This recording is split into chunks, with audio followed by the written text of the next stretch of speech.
Welcome to the United States of Small Business, a podcast where the essence of American entrepreneurship is celebrated in every episode.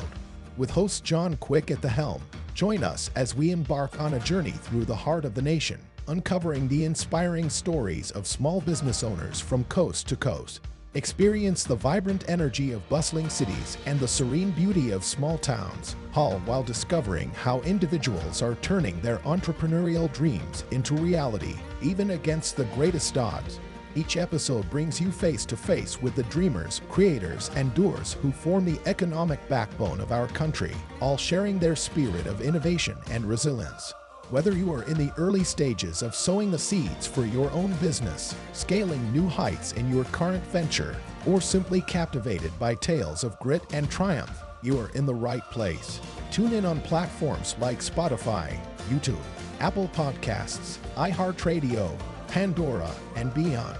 For deeper insights and to connect with the heart and soul of America's main streets, visit UnitedStatesOfSmallBusiness.com. Subscribe to United States of Small Business with host John Quick now and be inspired by the powerful stories of entrepreneurship, community, and the unwavering pursuit of the American dream. Begin your journey of inspiration with us today. Welcome, everybody, to the United States of Small Business podcast. I'm your host, John Quick. Today, we are thrilled to have Charles Reed with us, a distinguished financial entrepreneur and Vietnam War vet. Charles is the founder of GetPayroll, a company providing comprehensive payroll services for over 30 years. With a wealth of experience in financial leadership and as the author of the Payroll Book, a guide for small businesses and startups, Charles brings unparalleled insights into the payroll and business management. Join us as we delve into his fascinating story and journey and expert advice. So without further ado, Charles, welcome to the United States of Small Business podcast. John, thank you very much for having me. I'm looking forward to it. Well, this will be fun getting to hear a little bit about your story and getting to know you a little bit. You have over 50 years of experience in financial leadership, and you're the founder of GetPayroll. What are some of the most common payroll mistakes you see small business owners make, and how do you think they can avoid some of these pitfalls? Well, there's two huge ones. First of all is not knowing what they don't know. What forms have to be filed, what numbers you have to get, what deposits you have to make, when you have to make them, when you have to file your forms, all the things that go into just trying to stay on the right side of the tax man. That's one of the big things. So they need to get advice on all of that so they make sure that all their ducks in a row. There's enough problems with the IRS and the states without not abiding by the rules to start with. So that's a huge one. The second one, and this small entrepreneurs and new businesses fall into all the time, is misclassification of employees. You don't get to choose whether a worker is an employee or a contractor, and neither do they. There's a whole body of law that changes. There's new rules that went into effect earlier this year on who's a contractor and who's not. And if you don't follow the rules, it can be extraordinarily expensive. I had one client that actually reached six figures in penalties and interest off an audit in California. So it can be devastating. Well, that's some good practical tips. I really appreciate that. Your journey spans from being a Vietnam War veteran to becoming a successful entrepreneur. How has your experience in the military shaped your approach to business and leadership over the years? You know, that's a very interesting question because most business people don't understand what the military brings to the table for experience. Before I went to work for myself, trying to work for other people, they just didn't understand it. I like to hire veterans. So it brings discipline. It brings sense of mission. People who've served in the military tend to have a much better understanding of themselves and their place in the world and how to make things successful and how to work as a team. Also, I was an NCO, so I worked for a living. Other enlisted will understand that one. And leadership in the Marine Corps, one of the tenets of leadership is mission, men, self. you accomplish the mission, you take care of your men, then you worry about yourself. And that translates extraordinarily well to business. That's awesome. So one of the things that I think you've done really well over the years in reading about you is media appearances. I think you've had over 400 media appearances, from Fox News to Forbes. What's some practical advice you'd give kind of just starting out entrepreneurs on how important it is to get your name out there, as opposed to hiding under a rock and just expecting to know about you? Well, the old saw about invent a better mousetrap and the world will be the door to you, even though you live in the darkest forest. That's bull. It won't happen. You'll starve to death with your better mousetrap. If you don't light your light and shine it on the world, nobody else is going to.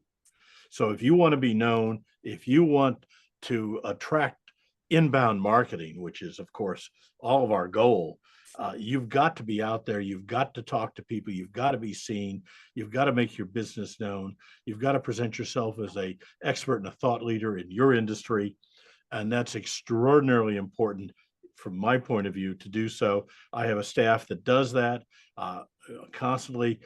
We've done in the last 4 years since my most recent book, which helps because I've got a book that was on Amazon, way up on Amazon in small business books and so on. All that helps. So I've done over, as you said, 400 media appearances, over 300 since the book came out. We book them all day, every day, all the time. I do 3 to 5 podcasts a week as a guest. The book, articles. We just recently had a piece in Harvard Business Review. So, we're out there all the time. We're posting videos literally daily, shorts, long form, educational videos, fun videos. We do a Halloween one. I love the last Halloween one with the IRS as the army of the dead, zombies and skeletons. We have a lot of fun with those. We have a lot of educational ones. Some are funny and some are not, and it's a great time. But it's important. That's awesome.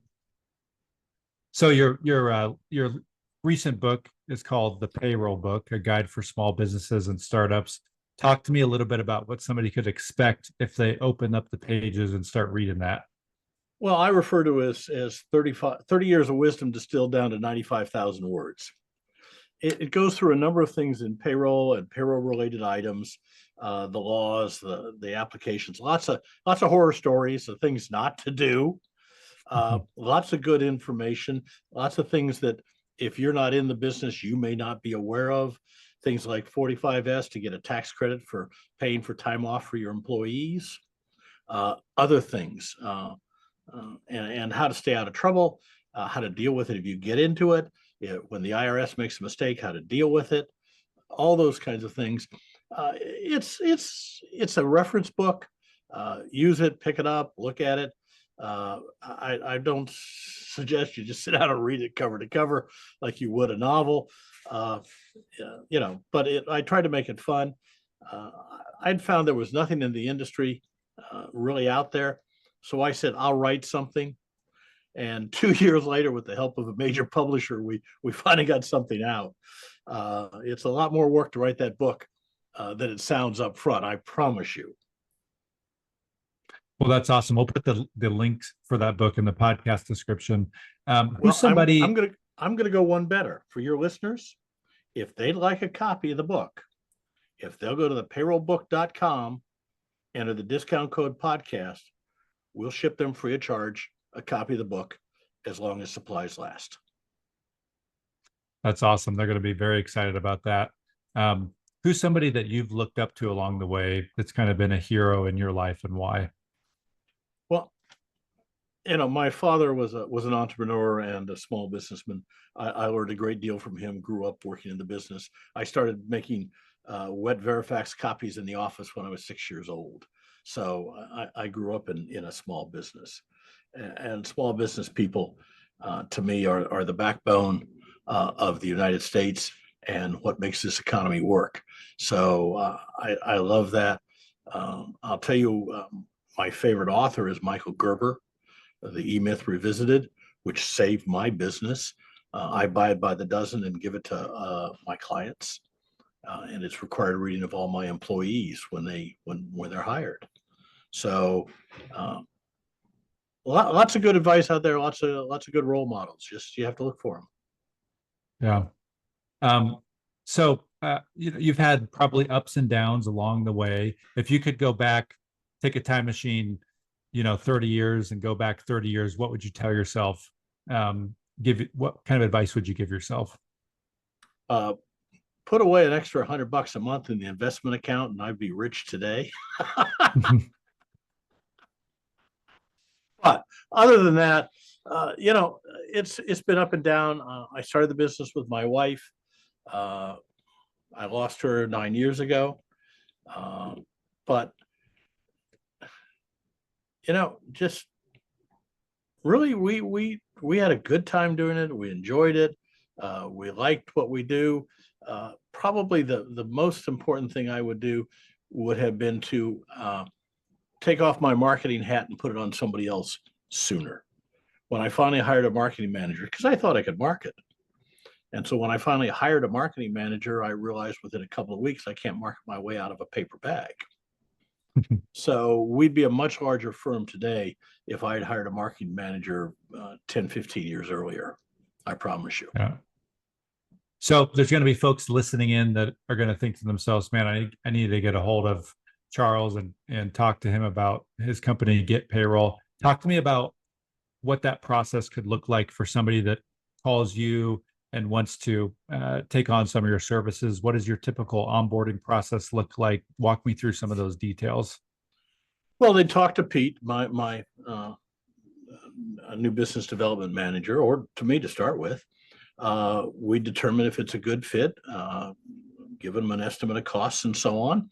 And then if that's acceptable, we'll send out a file invite with the information we need, put all that in and get it to us, and you'll be up and doing payroll probably within 7 to 10 days. Nice. So along the way, you've had a lot of success. What's some advice you'd give to somebody that maybe hasn't taken that first step yet in their entrepreneurial journey? What's some practical wisdom and advice you give that person? Well, first of all, there is no work-life balance for an entrepreneur. I was doing a panel discussion one time, and somebody asked me about work-life balance as a new entrepreneur, and I just cracked up. There is no work-life balance. It's work. For the first few years, it's work. And if you can't handle that, and or your domestic partner can't handle that, you're going to have a problem. You may not be cut out to be an entrepreneur. You may want to go work for the government. It's a nice, cushy job. But beyond that, a piece of advice, and I've stole it from Bill Gates before he got a little off the rails here. People will overestimate what they can accomplish in a year and underestimate what they can accomplish in a decade. It's a marathon, guys. It's not a sprint. It's a marathon. It's a slog. It's over and over, day after day, week after week, month after month, year after year, and you'll be amazed at what can happen. But it ain't going to happen tomorrow. Amen to that. Well, Charles, 15 minutes here has gone by in a flash. Do you have any last minute thoughts before we head off and tell folks where they can find you, websites, social media, all that kind of stuff? I think being an entrepreneur is wonderful. I would not change it. I would not go to work for somebody else on a bet. I love the freedom of being an entrepreneur. So if you've got the psychological constitution to be an entrepreneur, it can be a wonderful life. Not easy, but wonderful. Well, I really appreciate you joining us, Charles. We'll put the link to the book in the podcast description for folks listening in. Click on that link, fill out the form. You get a free book sent to you while supplies last.